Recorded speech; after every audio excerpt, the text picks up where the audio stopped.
Hello friends, welcome to mindfully C plus plus tutorials. आज हम C plus plus में user defined data types के बारे में जानेंगे। जैसा कि इसका नाम है यूजर डिफाइंड डेटा टाइप्स, इसे कंप्लीटली यानी कि वो डेटा टाइप्स जो कंप्लीटली यूजर ही डिफाइन करता है उन्हें हम यूजर डिफाइंड डेटा टाइप्स कहते हैं।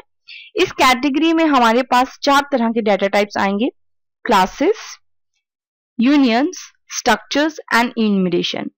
अब हम अपने इस ट्यूटोरियल में इन चारों टाइप्स को एक एक करके इनका बेसिक जानेंगे और इनकी डिटेल के बारे में हम अपने फ्यूचर ट्यूटोरियल्स में जानेंगे।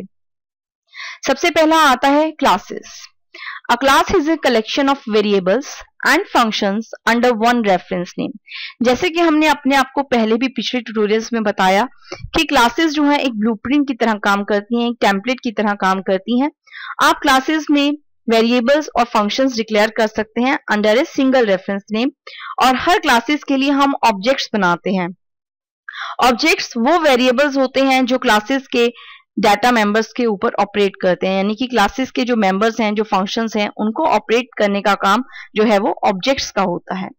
सी प्लस प्लस का मेन कंसेप्ट है, यानी कि जो ऊप्स है उसका मेन कंसेप्ट है क्लासेस, और हमने देखा कि क्लासेस जो है वो क्या काम करती हैं। अब बारी आती है स्ट्रक्चर की। अ डाटा स्ट्रक्चर, जैसे कि क्लासेस के अंदर हम डिफरेंट एलिमेंट्स को कंबाइन करते हैं। क्लासेस में मेंबर वेरिएबल्स भी होते हैं और मेंबर फंक्शंस भी होते हैं, बट स्ट्रक्चर्स में हम group of different data elements को ग्रुप करते हैं, यानी कि डिफरेंट डाटा एलिमेंट्स को ग्रुप कर देते हैं। उस ग्रुप का नाम हम स्ट्रक्चर दे देते हैं। स्ट्रक्चर का डिक्लेयर करने के लिए हमें एक कीवर्ड की जरूरत होती है जिसे कहते हैं स्ट्रक्ट। हम स्ट्रक्ट लिखेंगे, कीवर्ड एक स्पेस देंगे और स्ट्रक्चर को नेम दे देंगे। दिस स्ट्रक्चर को नाम देने के बाद हम कर्ली ब्रेसेस लगाएंगे और उन कर्ली ब्रेसेस में स्ट्रक्चर की बॉडी को डिफाइन कर देंगे। The structure, the section between the curly brackets is refers to as the body of the structure. किस तरह से, हम इसका एक एग्जांपल देखते हैं। स्ट्रक्ट एक कीवर्ड, फिर हमने स्पेस दिया और उस स्ट्रक्चर का नाम दे दिया लाइक स्टूडेंट। कर्ली ब्रेसेस लगाए, ओपन की, यहां पे हमने स्ट्रक्चर के एलिमेंट्स को डिक्लेयर किया like char name, int social security number, float, balance. हम कितने भी टाइप्स यानी कि किसी भी टाइप के वेरिएबल्स को यहाँ डिक्लेयर कर सकते हैं। हर वेरिएबल को डिक्लेयर करने के बाद हम सेमीकोलन लगाएंगे उसे टर्मिनेट करने के लिए, और उसके बाद कर्ली ब्रेसेस को क्लोज कर देंगे स्ट्रक्चर की बॉडी को क्लोज करने के लिए। फिर हम स्ट्रक्चर से रिलेटेड एक वेरिएबल क्रिएट करेंगे। ये वेरिएबल स्ट्रक्चर के मेंबर्स को एक्सेस करने का काम करेगी।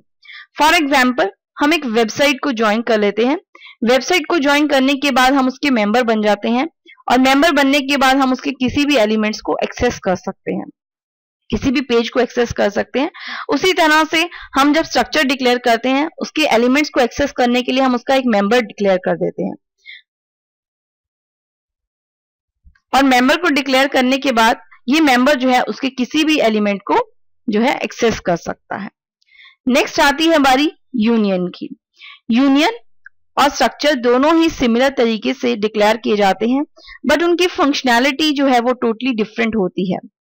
यूनियन में जब हम एलिमेंट्स को डिक्लेयर करते हैं तो हर एलिमेंट जो है वो सेम मेमोरी एक्सेस को यानी कि मेमोरी लोकेशन को एक्सेस करता है, जबकि जो स्ट्रक्चर्स हैं उनमें डिफरेंट एलिमेंट्स को डिफरेंट मेमोरी लोकेशन जो है वो एलोकेट होती है। और यूनियन में हर कितने भी एलिमेंट्स बन जाएं, मेमोरी जो है उनको सिंगल स्पेस ही एलोकेट होगा। कैसे? फॉर एग्जाम्पल, एक इंटीजर टाइप का हमने वेरिएबल लिया और एक फ्लोट टाइप का, एक कैरेक्टर टाइप का।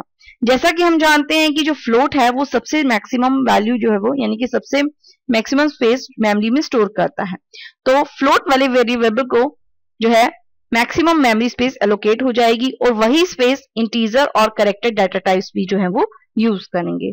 तो इस तरह से यूनियन जो है वो मेमोरी स्पेस को यूटिलाइज करता है, यानी कि मिनिमम मेमोरी स्पेस यूटिलाइज करता है, और जो स्ट्रक्चर्स हैं उन्हें मेमोरी जो है वो हर एलिमेंट को अलग अलग दी जाती है। ये इन दोनों में बेसिक डिफरेंस है। अब हम एक यूनियन का एग्जाम्पल लेंगे। यूनियन को डिक्लेयर करने के लिए हमें कीवर्ड यूनियन की जरूरत होगी। यूनियन स्पेस यूनियन को नाम देंगे और कर्ली ब्रेसेस में हम उसके मेंबर्स को डिक्लेयर कर देंगे। मेंबर को डिक्लेयर करने के बाद हम उसका यूनियन का एक वेरिएबल बनाएंगे और फिर सेमीकोलन लगा देंगे।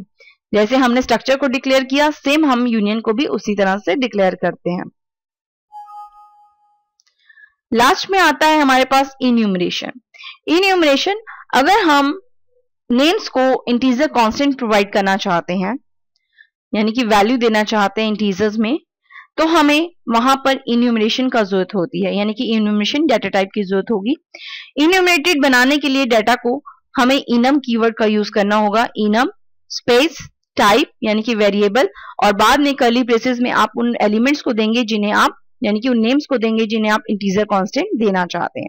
लाइक हमने यहाँ पे लिया पुअर, और हर एलिमेंट को एक दूसरे से अलग करने के लिए हम कॉमा लगाएंगे। Poor comma good comma excellent. तो पुअर नेम को 0 वैल्यू असाइन हो जाएगी, गुड को 1, एक्सीलेंट को 2। अगर आप यहाँ पर बाय डिफॉल्ट वैल्यू नहीं देना चाहते तो आप यहाँ पे असाइनमेंट ऑपरेटर लगाकर इन्हें कोई वैल्यूज अपने आप भी दे सकते हैं, यानी कि यूजर डिफाइंड भी वैल्यूज आप यहाँ पर दे सकते हैं। लाइक मैं पुअर को 9 वैल्यू देना चाहती हूँ, तो पुअर इज इक्वल टू 9, 10, 11, जो भी वैल्यू मैं इन्हें देना चाहती हूँ मैं वो वैल्यूज भी दे सकती हूँ। नहीं तो बाय डिफॉल्ट जो वैल्यू है वो 0 से शुरू होंगी और वैल्यूज जो है वो एक एक करके नेम्स को असाइन हो जाएंगी। इस तरह से नेम इंटीजर्स बनाने के लिए हम इन्यूमरेशन का यूज करते हैं। ये थे हमारे user defined data types, classes, structures, unions and enumeration. अब हम अपने नेक्स्ट ट्यूटोरियल में मिलते हैं। Till then bye.